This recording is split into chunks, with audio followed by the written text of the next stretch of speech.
talking about this a few years ago was extremely dangerous. Now that we have YouTube and more social networking devices, such as even Rupert's MySpace, this is really getting out in such a way that they can't control it. They must just be really, if you can use the expression, shitting themselves over this, because they can't control people now talking about the elephant in the room, what is so obvious to all of us.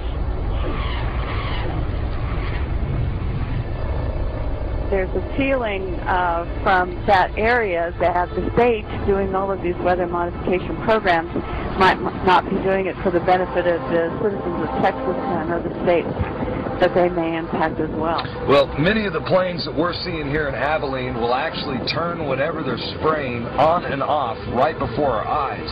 I mean, you'll see a plane up there flying like normal, turn whatever they're spraying on and off right before our eyes. I mean, you'll see a plane up there flying like normal, and then all of a sudden it starts spraying.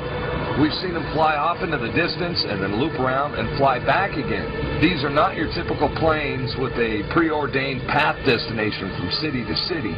Someone needs to explain to me, why do they stop traveling in one particular direction and then loop around and come back again? They perform this behavior so many times that we start seeing the tic-tac-toe grids in the sky. We're witnessing the giant X's. And I mean, Rosalind, when you and I grew up, these contrails naturally dissipated in a few seconds or perhaps a minute max. But these things expand, they grow bigger, and before you know it, the entire sky is overcast. That's correct.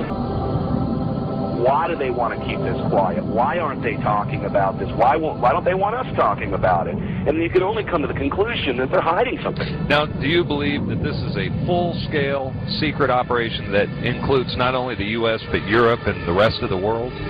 Well, that's apparent because you can see the pictures from all over the world, and I get them constantly. Some areas are worse than others. The upper portion of the screen is leaving a normal contrail, and it vanishes as any trail of water vapor is expected to.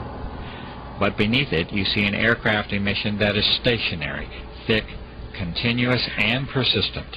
And it must eventually be concluded that it is not primarily water vapor.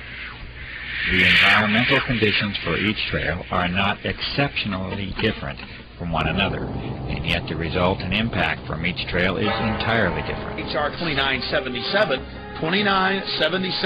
an actual federal document, an actual federal bill, admitting that they're spraying chemical and biological weapons on us through the use of something called chemical trails that they're adding to jet fuel, especially in military aircraft. I recently discovered that most of Britain was sprayed in biological weapons trials between 1940 and 1979. Are the chemtrails being sprayed over Britain at the moment a continuation of these experiments, or are they part of the New World Order's population reduction plan, as they are now being reported all over the planet? Chemtrails to wear down a person's immune system. One is leaving a big stripe, and the head is